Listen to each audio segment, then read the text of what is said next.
دا اوس تاسو ګورئ په فیسبوک یو مفتي صاحب دی مفتي سلمان اظهر صاحب تقریبا نوم دی دا مفتي صاحب په فیسبوک باندې لږ وخت کې مشهور شوی دی خو چې مشهور شو دا زمونږ عالمان پسې راولګېدل یو د یو ځای نه ډز او بل بل ځای نه ډز څوک وایي دا مسلې غلطه او څوک وایي دا مسلې غلطه ده څوک وایي مونځ ورپسې مه کوئ څوک وایي اودس ورپسې مه کوئ او د الله بندګانو لږ الله نه ویرېږئ د یو چا سره فروعي اختلاف دی فروعي اختلاف کې وساتئ د هغې لهجه مزېداره ده د هغې انداز مزېدار دی د هغې نه خلک متاثره دي نو چې یو امي سړی یو فاسق فاجر سړی د مفتي سلمان اظهر بیان اوري او هغه عمل ټکیږي او سلسله خو دی واوري زما په بیان کې باغ اثر نه زما په بیان کې به هغه کشش نه زما په بیان کې باغ سل عزت او خون نه زما بیان به هغه سي انداز کې نه نو چې هغه مفتي صاحب خلک اوري خو وادي اوري کنه او به یو فروعي مسله وکړه هغه زمونږ د مسلک نه خلاف ده هغه زمونږ د مسلک سره موافق نه ده هغه د خپل مسله ده عقیده کې مسلمان دی الله مني پیغمبر مني قیامت مني ارس مني دا مسلمان دی د خلکو اصلاح کوي پرې چې د خلکو اصلاح وکي پرې چې د خلکو اعمال سم کی دا هغه په لهجه خلک مین دي دا هغه په خندا خلک مین دي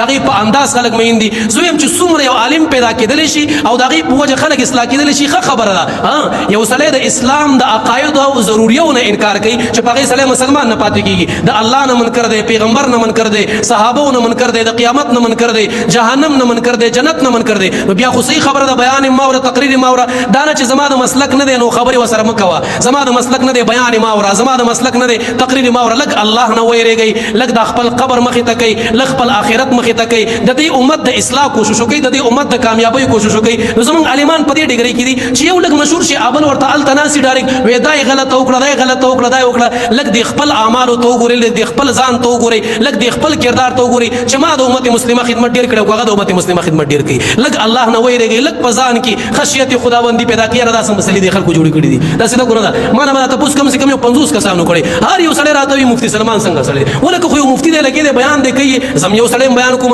اوس به یو چا زما سره ذاتی ورانه هغه بل عالم نه بچ ما سره ورانه بل د تاسو کې د فلانه مفتی او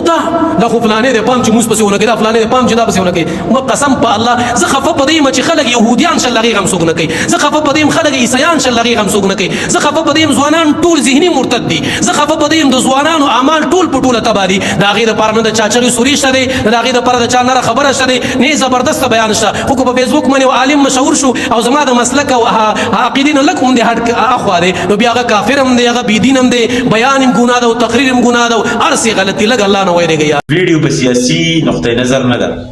بلکې دا مولانا عالمان او مفتیان زموږ د فارا محترم دي د یو بل خلاف داسې پروپاګاندا او داسې تنقید مخوروي کم چې زموږ یو نوی نسل انتهایی په نیگیټیو ډایرکشن یا په نیگیټیو منفي سمت باندې فوټ کی خپل رائے را سره هم منشن کوي البته په یو اصلاحي نقطه نظر سره دغه پیغام در سره شیر کوم